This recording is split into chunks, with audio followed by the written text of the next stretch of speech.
Ya regresamos con su programa Disertando la Actualidad. Vamos a presentar hoy a la joya que tenemos aquí, que es nada más y nada menos que el profesor César Mella. Miguel Mella, como yo lo conozco. Y entonces, Vallejo, vamos a introducir hoy el programa, que yo le decía en off, que yo en realidad no sé la diferencia, que me la detalle. ¿Cuál es la diferencia entre el arte plástico, el artista, el pintor? Porque cuando yo lo veo a todos, y entonces ellos se dan un caso igual que nosotros los periodistas, que ellos algunos son empíricos y otros son profesionales. Hay algunos que pasamos por la academia, que pasamos por las universidades, hay otros que lo hacen de manera empírica, señores, y son muy buenos, muy excelentes los empíricos. Claro. Yo le digo, por ejemplo, en el sector de comunicación, aquí en la provincia de San Cristóbal, los mejores periodistas y los que mejores redactan no son académicos. Le pongo varios ejemplos que son Perico, no diga Ramón. Así, Miguelín. Ramón no diga González, así, no, eso no diga así. Eso no es Los nada. académicos sabemos escribir también. No diga así. Entonces, saben. Vamos a ver la diferencia que tenemos entre el arte plástico, todo eso, para después entrarle lo que el pueblo quiere. ¿Qué es lo que el pueblo quiere? Que los estudiantes, que todo el mundo estudie. En la Escuela de Bellas Artes, Pablo Claudio también. Que es conocida porque hay un símbolo, ¿no? Hay una huella. Liceo Musical Pablo Claudio. Es como el jabón de Cuava. O sea, quedan símbolos.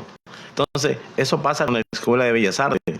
Se llama Escuela de Bellas Artes Pablo Claudio. Aún con el nombre de ese gran personaje que dio todo, como los demás directores también que han pasado, como Felito Lachapelle, Barón Luis, y Ramón, ahora me ha tocado a mí como director de la Escuela de Bellas Artes Pablo Claudio.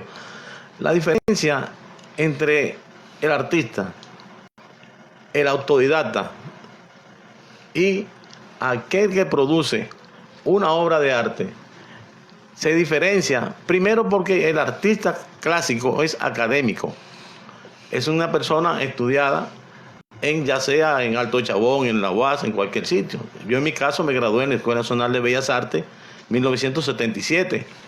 Son 5 años para uno tener un título de Escuela de Bellas Artes.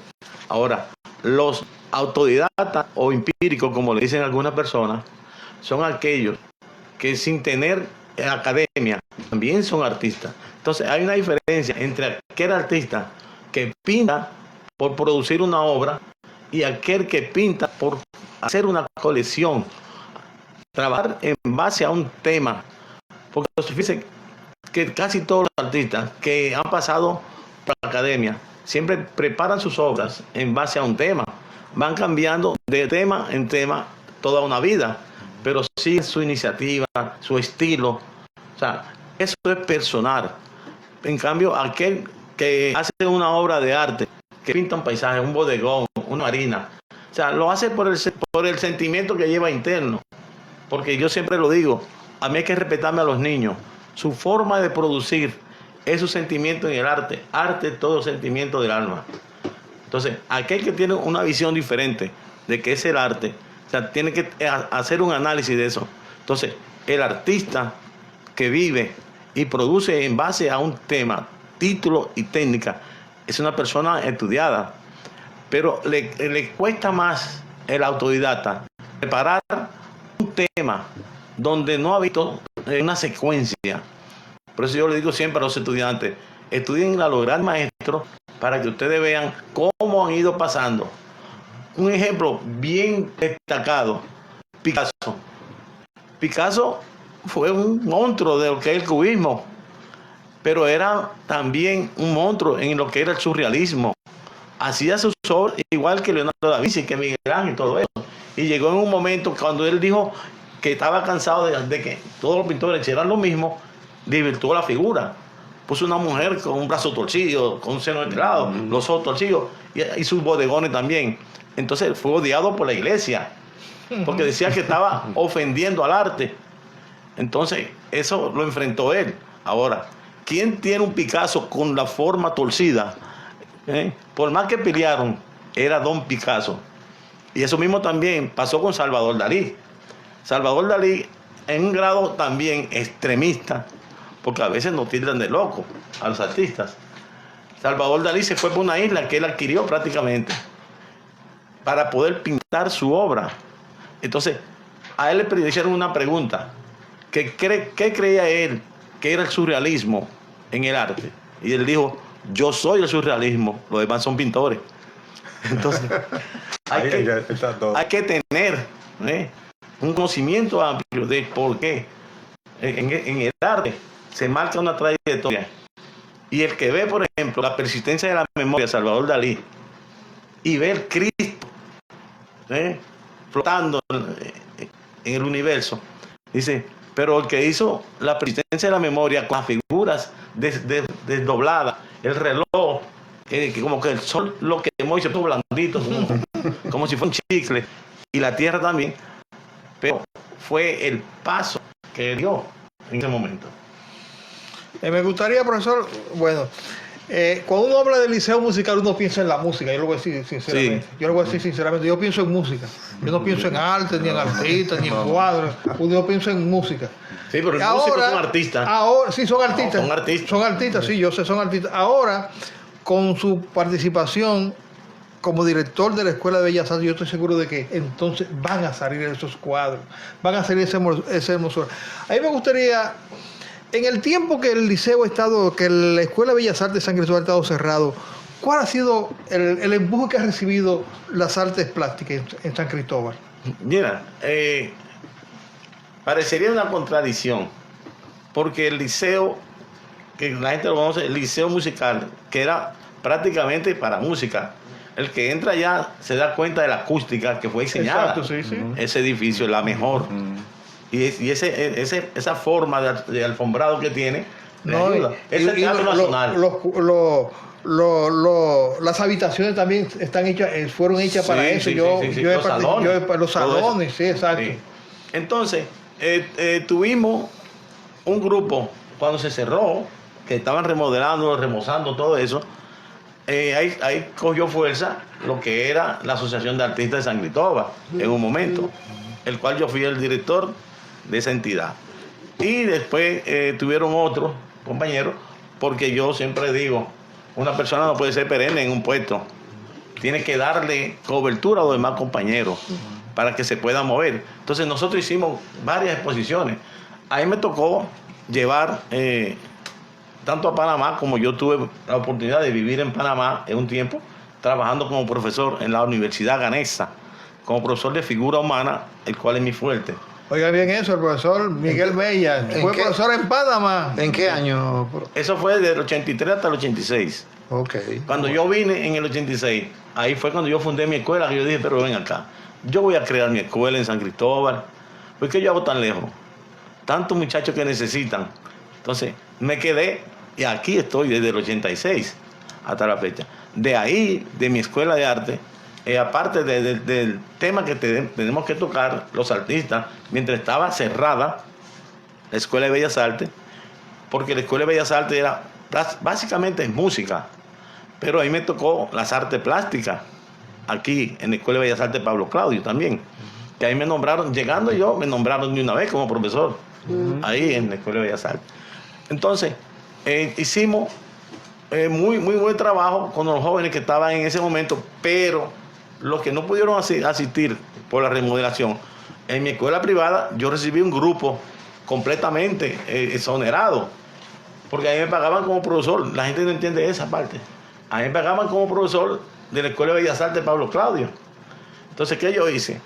Yo hice un listado de los estudiantes que se habían desarrollado en el arte para que no quedaran abandonados.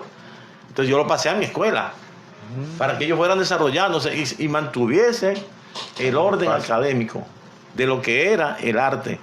Cómo un estudiante puede manejar una obra de arte bajo el concepto de lo que es un equilibrio en el arte, porque eso todo es matemática, Exacto. El arte, cualquiera no lo cree que es tan fácil. Pintar una marina o un framboyán tiene su agrado, para que no vaya a haber mal confusión de lo que yo estoy diciendo. Porque hay personas, como se dijo, que son autodidactas y hacen unos framboyán excelentes, maravillosos. Pero cuando se trata de hacer una composición amplia de un mural o un cuadro que lleve equilibrio, tiene que tener lo que se llama balanza. Entonces hay un punto que se llama sección dorada en el arte, que tú tienes que buscar muy bien el punto central del cuadro, porque lo puedes manejar el equilibrio, tanto con colores en ambos lados, como con figuras también, que sean equidistantes una de otra, que mantengan el peso del cuadro. Porque por eso hay gente que va a una galería y cuando ve un cuadro, si no está balanceado, se va siempre de lado, para la parte que le gusta, se inclina. Entonces eso te dice a ti que el cuadro no estaba balanceado. Cuando una obra está bien balanceada, entonces el espectador mira el cuadro de frente y no tiene que irse a ningún lado. Él se va yendo porque va descifrando la belleza que tiene el cuadro en todo su entorno. Pero eso es el equilibrio en una obra de arte. Profesor. Bueno, siguiendo con el ámbito de las artes plásticas, me gustaría preguntarle al maestro acerca de si no hay algún plan dentro de la Escuela de Bellas Artes para crear algún tipo de galería donde se puedan exhibir, pues, digámoslo así, fotografías, imágenes de esas grandes figuras que aportaron en las artes plásticas aquí en San Cristóbal. Sí, porque ahora que tú hablas de la fotografía es parte de los artistas plásticos, la fotografía. Así mismo, Y cuando yo estaba en la universidad y estaba dando fotografía, me dijeron, no, eso es parte de las artes plásticas. Del pensum de la escuela, la fotografía. Claro. Lo que sucede es que nuestra institución es un poco, vamos a decir, cerrada, en el sentido de que no tiene todas las materias que se dan, ni en la música, ni en el ballet, el teatro ahora que se va a dar, y en arte plástica. Por ejemplo, en mi caso, o sea, la programación que se está haciendo para iniciar este año escolar, que va a arrancar con todas las de la ley, porque nosotros estamos haciendo un programa con la Dirección de Bellas Artes en Santo Domingo, porque para que todas las escuelas comiencen igual y lleven el mismo programa de arte, que nosotros podamos ir y darle una charla a los estudiantes de Bonao, y ellos saben que el profesor que está dando clase en Bonao le dio esa parte, y yo le voy a continuar una charla con artistas invitados para que ellos entiendan. Entonces ellos van a decir, pero mira, ya el profesor no habló de eso, entonces para que vayan viendo la visión. Entonces, en el caso de nosotros, vamos a formar una galería de arte, porque, señores, hay que darle al espectador que vaya a ver qué producen esos niños. Pero en las artes plásticas va a ser un poquito más exigente, porque nosotros vamos a trabajar con la programación de 14 años. O sea, ¿por qué razón?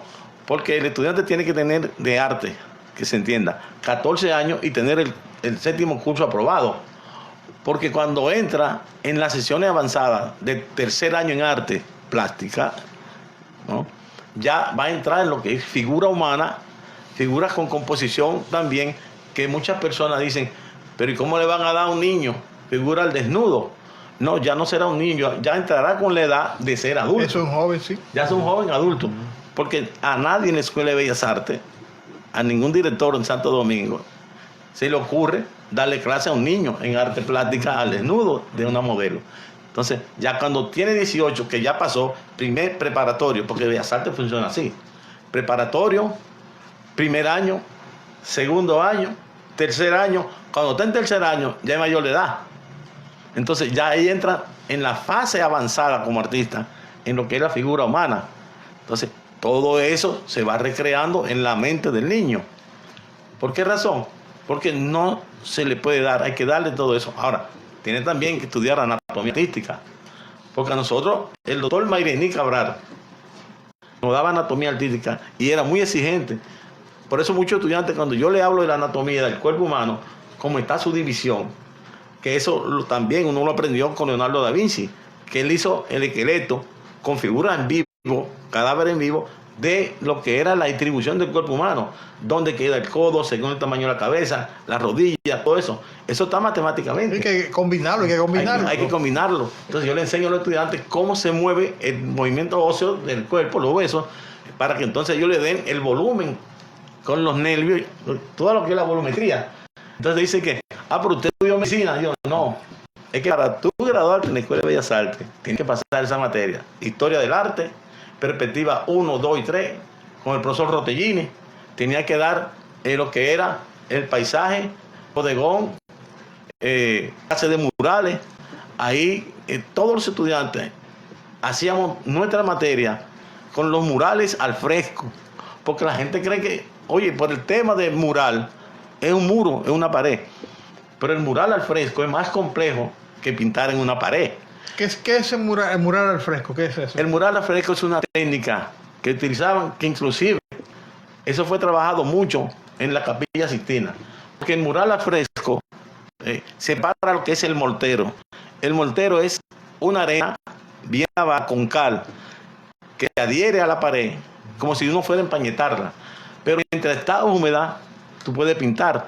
Por eso cuando uno trabaja un mural en grande al fresco, uno tiene que terminar, si no terminaste en un espacio amplio, tiene que terminarla en el entorno de la figura humana y tumbar toda la parte que no va a seguir pintando, porque luego no te coge la pintura. Entonces cuando uno vuelve y pañeta y lo empalma ahí, entonces nunca se ve el empate. Vamos a un par de mensajes para luego seguir con el maestro Miguel Mella, director de la Escuela de Bellas Artes Pablo Claudio. Ya regresamos con su programa Disertando la Actualidad.